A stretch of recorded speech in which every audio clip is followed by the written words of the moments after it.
Hi everyone and welcome back to the fantasyfootballfix.com YouTube channel with me, Tom Campbell, for another Elite 11 team reveal. Goodness gracious me, guys, that wasn't much fun, was it? We've got Andrew Neave back on the channel. He is the lucky elite manager who has to pick the wreckage out of game week 11 and look forward. Thankfully, we've got more game weeks to come. We're going to be looking forward to game week 12, guys. And I should say, if you head over to fantasyfootballfix.com, you can get your push notifications enabled to get the thoughts of our elite managers ahead of game week 12 and onwards throughout the rest of the season. Timestamps are on the video, guys, if you do want to hop around. And without further ado, guys, let's get right into it.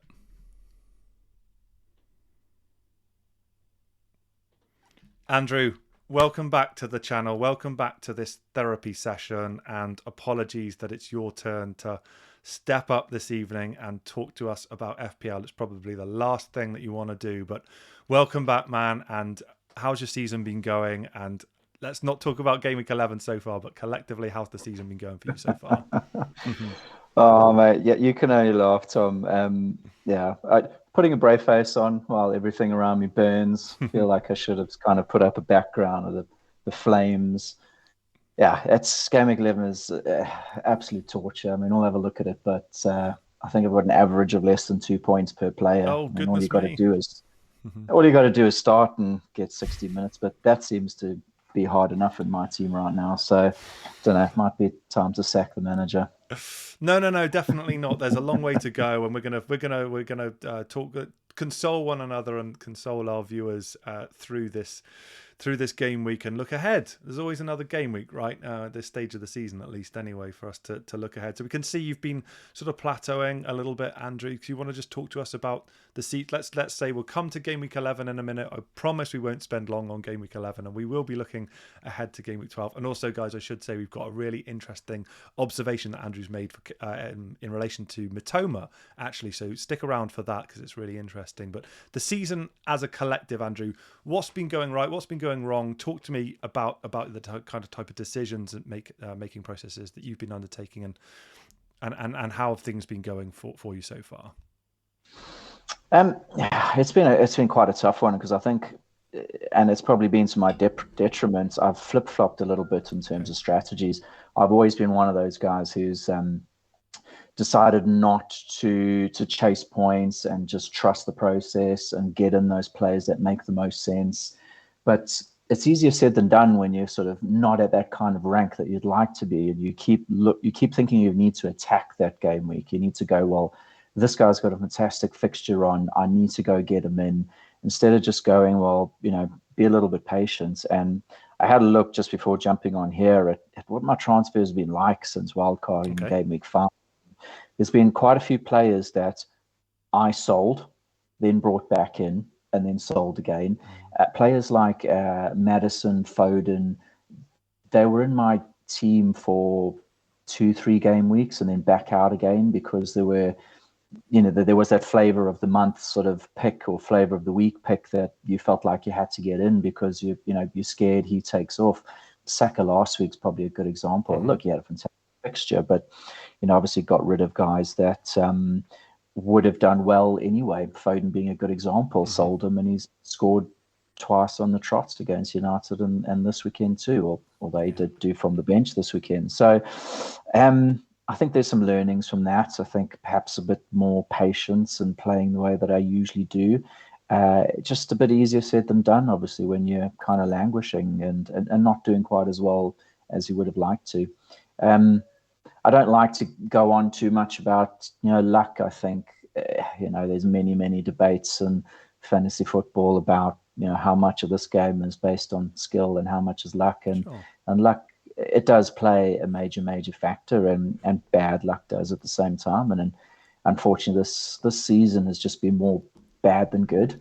But I am a firm believer that kind of balances itself out. So even though it seems to be 11 weeks on the trot, there's got to be a few good calls going my way sometime soon. For sure. That's a really philosophical and mature attitude, I think, as well. And it's nice to hear you talk openly about the kind of the mindset one can get into if you are, as you put it, languishing behind, and the temptation, I guess, to attack those individual game weeks. I've got to ask you strategically, longer term, looking back over previous seasons, and we can see your great record on screen at the moment, Andrew. Would you be more of a kind of long-term manager in terms of you'd keep players beyond that 2 or 3 game week period and actually say, do you know what? These are players I've got faith in. And if so, do you have a kind of sweet spot as to how many game weeks of them not performing would be acceptable to you before they were jettisoned? Yeah, I think it's different in different seasons, but for the most part, on an average, I wouldn't really get someone in who I wasn't planning on having for at least 4 or 5 game weeks at a minimum. Mm-hmm. And having said that, there are, many players this season where I've had them for 2 game weeks and got rid of them just simply because there's another player that sort of catches your eye. And that's also, I guess it's just also got a lot to do with the myriad of options we've got this season too. They keep turning your head. There's 8, 9, 10 different midfield options this season where you could want any one of them on any particular game week.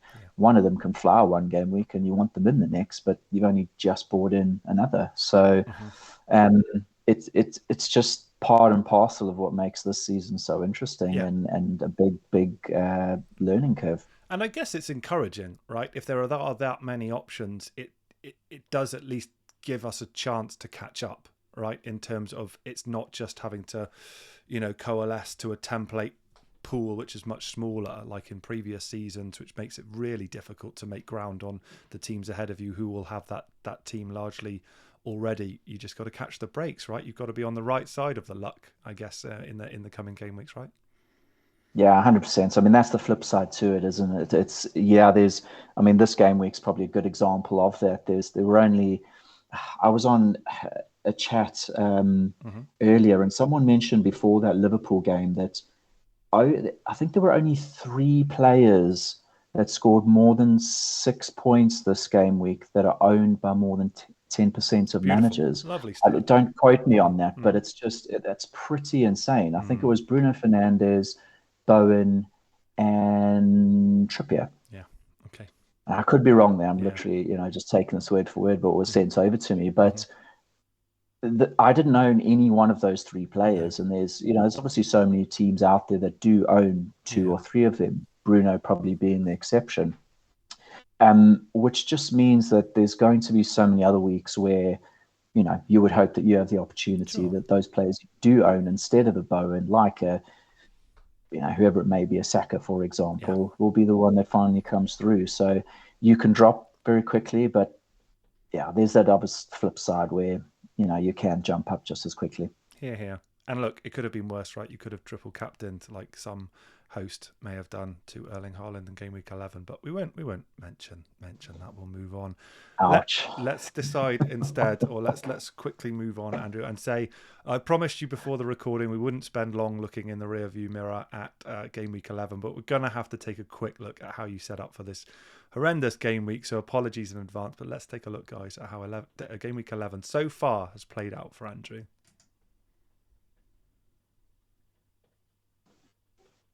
So he's already mentioned that it's not been a wash with points here. We've got Mitoma sitting proudly in the middle, and we do have a feature on him in a few moments' time, guys, to take a look at how he's been doing with and without Estupinan in that Brighton team. But yeah, we're not going to spend long on this, Andrew, I promise. But yeah, it's been difficult. But you do still have Heung-min Son to play on Monday night. This video is being recorded on Sunday night, as always, guys. So who knows? He could return massive amounts of points, right, and change this.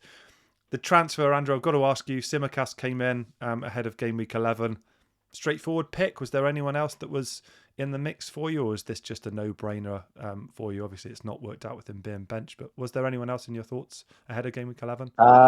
Yeah, the Crystal Palace defence, it was basically a 50-50 call between him and Guay. I prefer the Crystal Palace fixtures going forward, and I've never really trusted the Liverpool defence. But Simicast did seem like a good option. Obviously, a game away at Luton. They ended up conceding, but he made sense. And so many other, really good managers have brought him in too. So I'm not going to sit here and go, flipped a coin and just got it wrong. But you just got to take responsibility for it. You got him in. Unfortunately, that was up to me. And but that is, again, just a bit of that bad luck. getting a player in, and he ends up on the bench. Yeah. And that sadly has been my story for the last 3 or 4 game weeks. I've spent a lot of transfers on the defense this season, and won each game week for the last 3 that I can remember. It could have been even more going back, but I just remember the last 3 just simply because I had a doggy before he went off injured, just before the 60-minute mark. I think he went off after 55 minutes when he played a few game weeks back.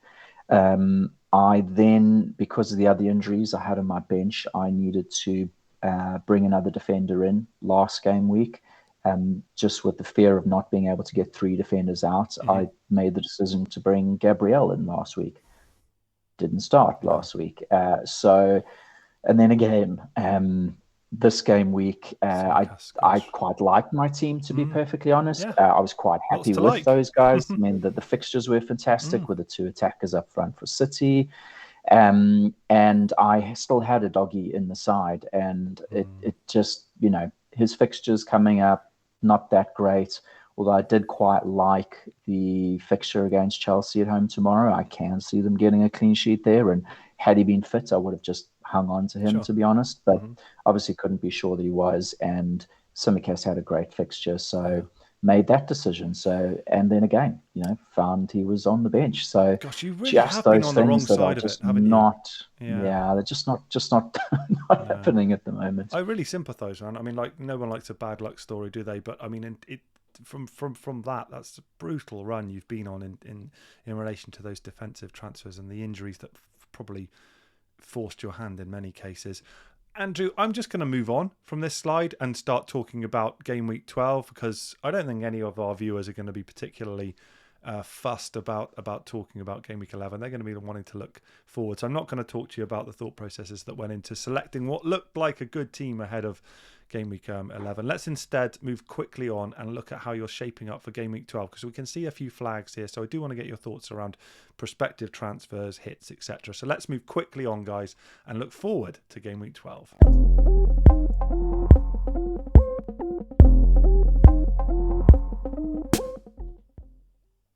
So here we are then, Andrew. This is how you're potentially going to be shaping up ahead of game week 12. Obviously, you've got opportunity to make at least one free transfer, but there are some issues, right, that we look through with some flags and issues. I'm going to start with the goalkeepers, right? I'm a West Ham fan, as I'm sure people will be aware of, and Areola's got a nice fixture, or a relatively nice home fixture here against Forest. You've got Flecken picking up an injury. A lot of people will have Turner, who's obviously lost his spot for Forest today as well. So I'm a little bit concerned about Areola as well in relation to how he's been performing. Fabianski came in and played in the cup as well. But West Ham also don't look as defensively solid as they did at the beginning of the season. Can you see yourself changing goalkeepers anytime soon, Andrew? Are you happy with this pair? As you can see, I've got too many fires to put out at the moment. Goalkeepers are just way, way back. It's, the back of my mind. The Flecken injury, while it is annoying, I think the fixtures for West Ham look a lot better than they do for the Brentford guys. So I think in at least the next 2, Areola is going to start for me. Yeah. So I won't be spending a transfer on Flecken for now. I'm just going to have to hope that it wasn't too bad, a little tweak, and hopefully he's back in a few weeks. We've obviously also got I think between 12 and 13 the international break, so another week sort of for a bit of recovery there. But again, Flecken can quite easily lose his spot, just the same way it looks as if Turner may have. So it's just another one of those fires. Yeah, I don't want to scaremonger on Areola either. It's purely subjective. As a fan looking on to, there's been nothing, and Moyes is a very loyal manager, so probably nothing to worry about there.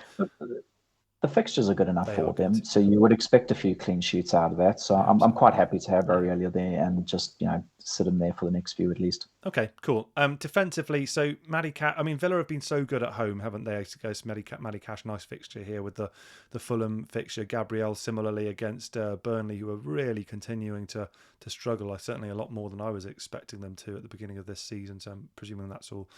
They're going to be fine there. And Tsimikas, you thinking he comes back in for this Brentford game? I haven't got a clue. I would hope so.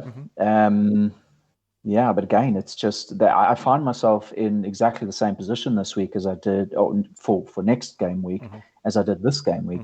Really like my team, but it's those injuries in the defense that are just absolutely annihilating me. Burn coming off at halftime, Flecken coming off at halftime. I haven't been able to get rid of Bell just because of all the other fires I've had to put out with injuries in the defense. So I'm going to have to stick with Simicast. Yeah. He's the least of my worries at the moment.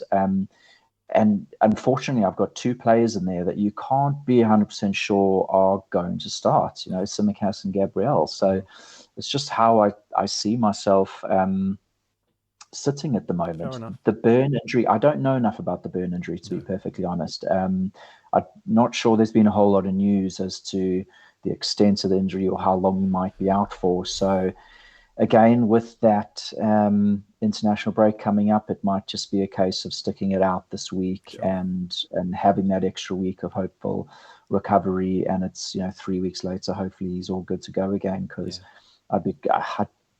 I don't really want to be spending more transfers on my backline. No, of course not. Having watched the Newcastle performance against Man United in the cup midweek.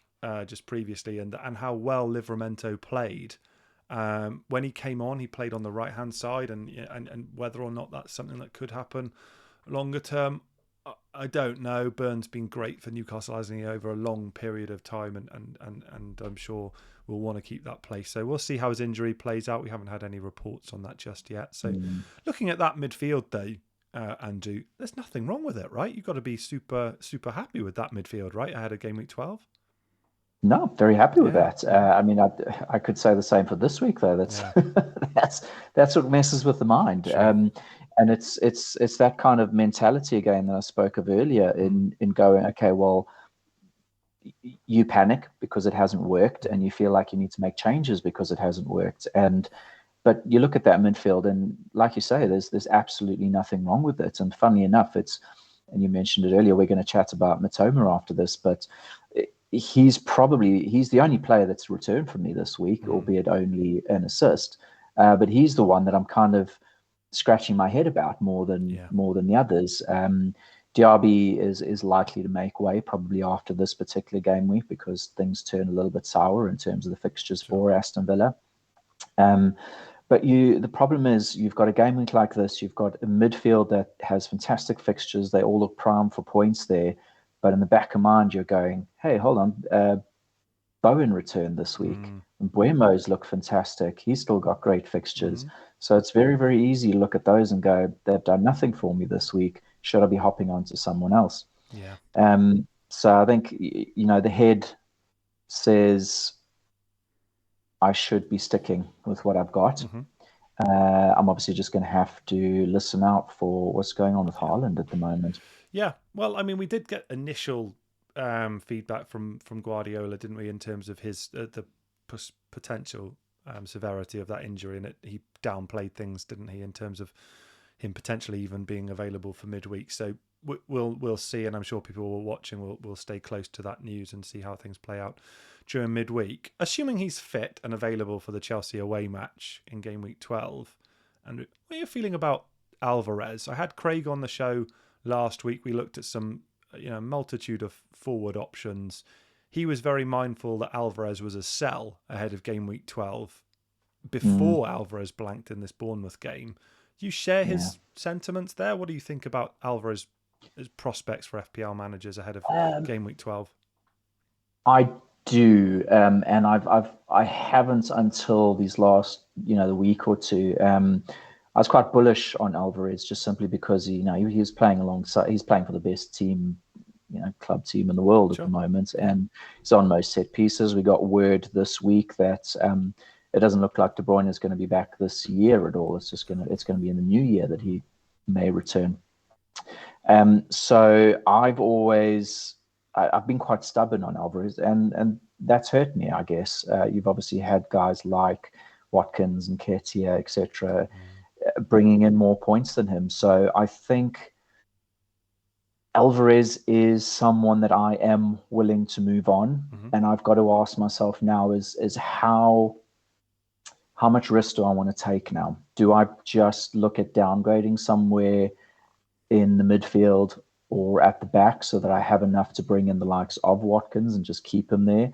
A tougher decision because of the fixtures. Although Watkins is probably that one has obviously had a little bit more stability in terms of the regular points coming in for him.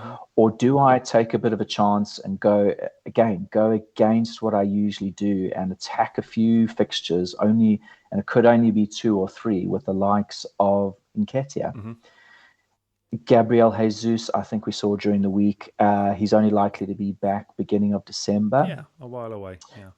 Which, gives us, all of November, although, there is obviously that international break in November. So it could be another 2 or 3 games, but he could be out again. But do I go against how I usually play and attack those 2 or 3 game weeks? He's playing at home to Burnley this week.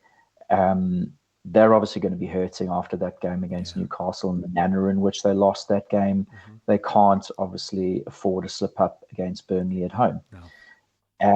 And Alvarez is someone who I'm umming and ahhing about getting rid of if I do decide to attack this game week a little bit more than I perhaps would usually. I understand, and the fixtures do. I mean, it's all relative, right? They're still the best team, like you say, aren't they? And they would fancy themselves to win any game of football, I would imagine. But in relation to how the difficulty scale of Premier League fixtures, the next little run for Man City is difficult, isn't it, comparatively speaking? So it might be an interesting time to look this out. Any temptation to think that you might hold the transfer, give him the game against Chelsea, and rock into the international break with 2 free transfers and reassess? Or do you think you'll be looking to use one of these free transfers as a single move in game week 12? Yeah, my initial thoughts are to hold. Also because after this game week, we've got that international break and going into game week 13 with 2 free transfers after that break can obviously be very, very beneficial. There's all that football that a lot of those players will be playing internationally during that break. So I've got to weigh that up during the week. Sure. I think it's probably the Alvarez and Nketiah move that makes the most sense for me currently.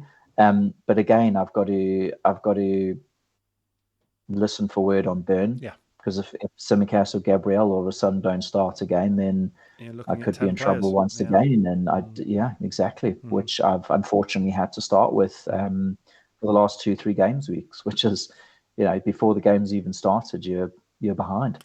Fingers crossed it doesn't happen. You don't deserve that at all, but it is a possibility, isn't it? So yeah, be interesting, and I'm sure the guys watching will be able to get your thoughts as they continue to form over the upcoming week, Andrew. Lots of football to be played, and we need some more information, don't we? But look, you're definitely due to be on the right side of these calls at some point, and I hope it's ahead of game week 12. I really do. Cool. So we've talked about Mitoma, guys. So we are going to move on now to the final section of the video, and we pulled together a slide that dictates or depicts, I should say, how Mitoma's form has changed drastically since Estupinan got injured. So let's take a look at how that's played out.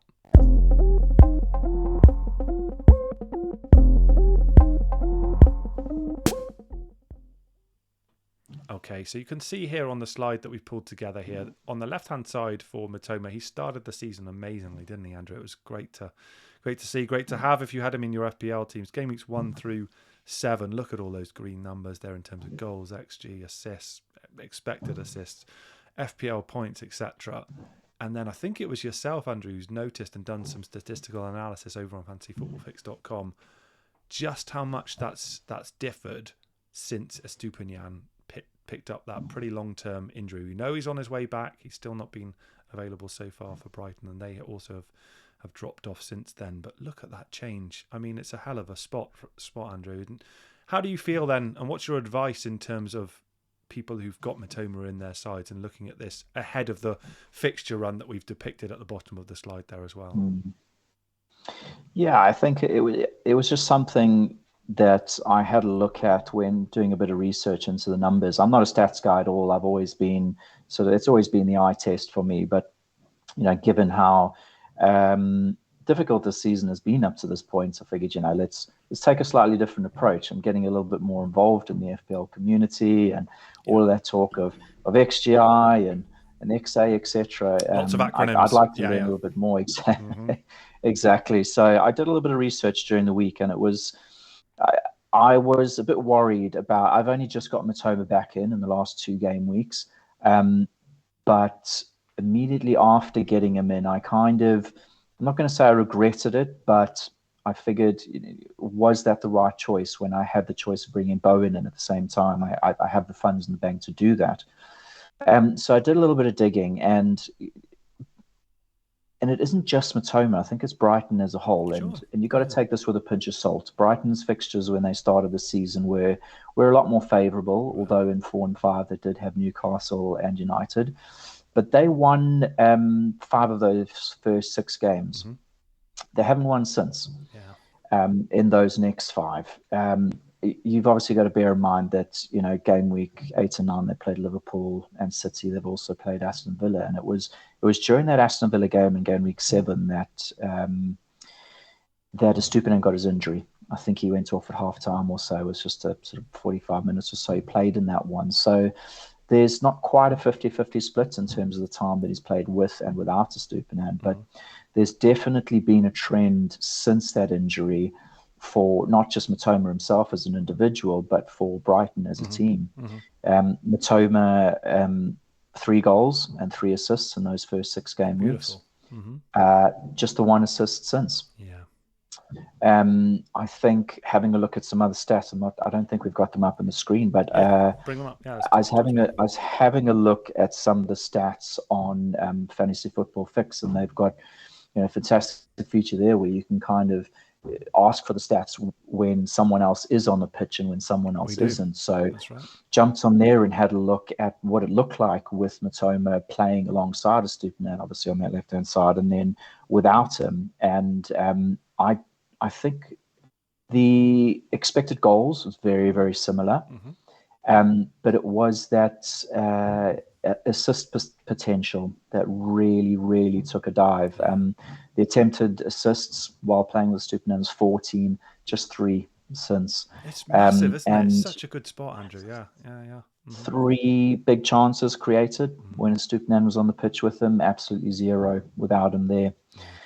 So, you can see the major difference in those stats with and without him. So a little bit worrying, I think.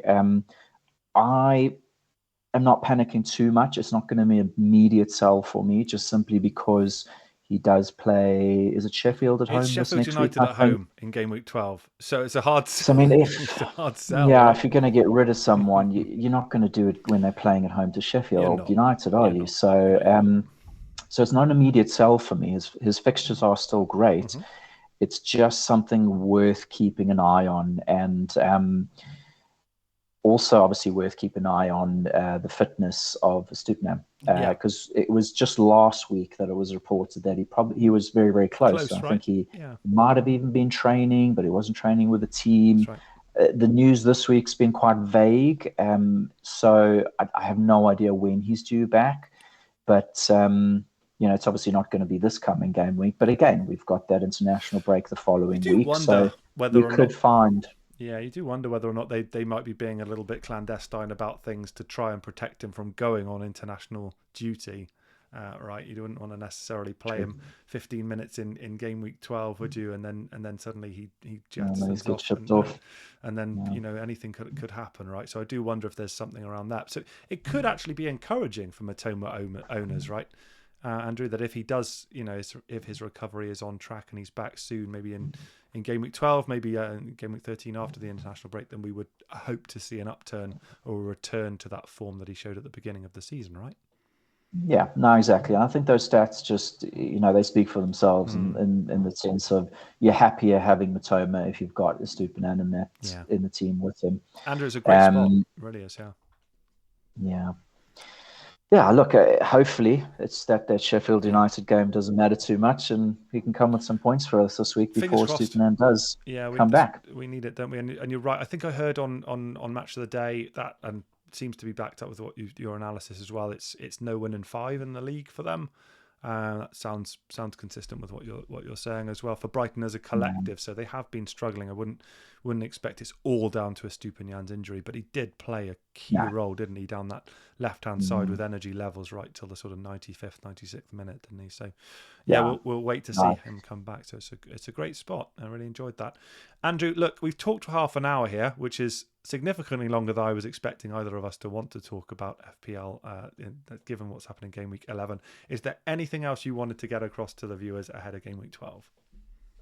No, I think that's about it. You're probably right there. I had a tooth out earlier in the week, and that was probably less painful than this game week's been. So Goodness me. Quite happy to kind of wrap that up and hope that 12 is a better week. Fingers crossed. You definitely deserve it. And thanks for giving up your time and coming on the channel and talking us through the pain of Game Week 11. But looking forward and some really great thoughts ahead of Game Week 12 and longer term for Brighton and for Mitoma owners as well. So thanks ever so much. Guys, do please drop a comment down below for Andrew if you do want to get some thoughts ahead of Game Week 12. That would be super appreciated. And do please also smash a like on the video and subscribe to fantasyfootballfix.com and to the fantasyfootballfix.com YouTube channel as well, as we push forward to 40,000 subscribers as quickly as we possibly can.